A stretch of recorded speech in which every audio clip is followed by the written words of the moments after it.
Deuteronomy 28, verse 68. And Yahweh shall bring you into Mitzrayim, Egypt again with ships. And the way of which I said to you, you shall see it no more again. And there you shall be sold to your enemies for slaves and female slaves, and no man shall buy you. And that is what happened to the regal class of the house of Judah. And I want to give you a brief history. I won't go into it too much, but I can't just make that statement because there'll be people that will push back. But I want to give you a brief history on slavery.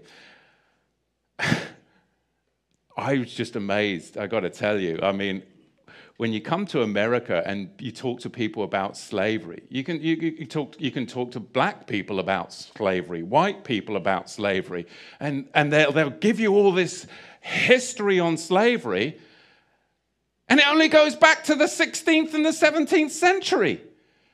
And you're like, don't they teach you the history of slavery?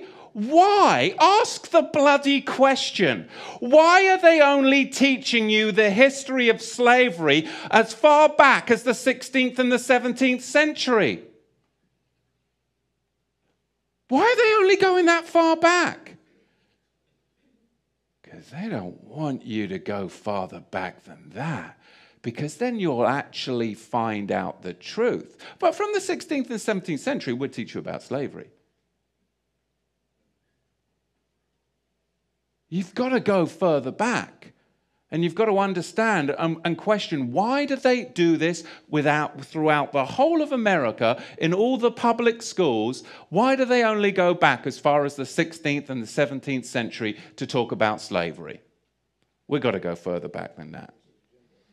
Because Islam designed infernal slavery, and then the Ashkenazi Khazars, those who say they are Jews and are not, are the ones that marketed it, and the regal Negro nomads exiled from the kingdom of Judah were the main recipients of it at the hands of the indigenous black Africans.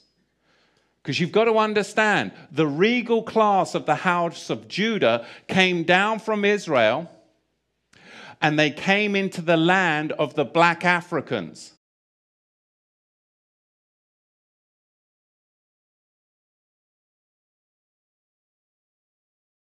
And the black Africans resented the regal class of the house of Judah in their land, because they had laws, they had customs, they had civility.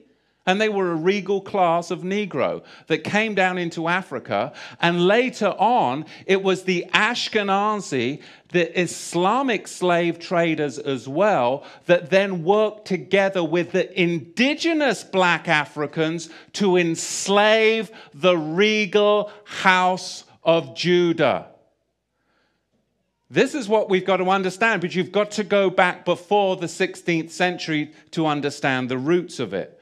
So we're going to see, as we dig into this, where this slavery came from, because it was really a system that was very, very well crafted.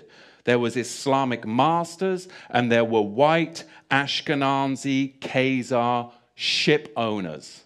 There were the buyers and the sellers. And they're not going to fill you in on all of this, but really you've got a four-tier system. Number one, you have the Negro nomads that were exiled from the kingdom of Judah. Number two, you had indigenous black African hunters that resented the regal Negro nomads that had come into their territory with their own customs, with their own laws that were different and would not assimilate into their tribal culture. They were their own tribe. They were the regal house of Judah.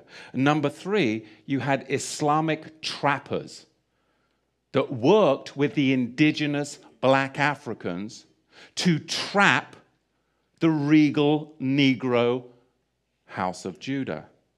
And then you had them sell them to the Ashkenazi ship merchants, along with many Portuguese and British Ashkenazi.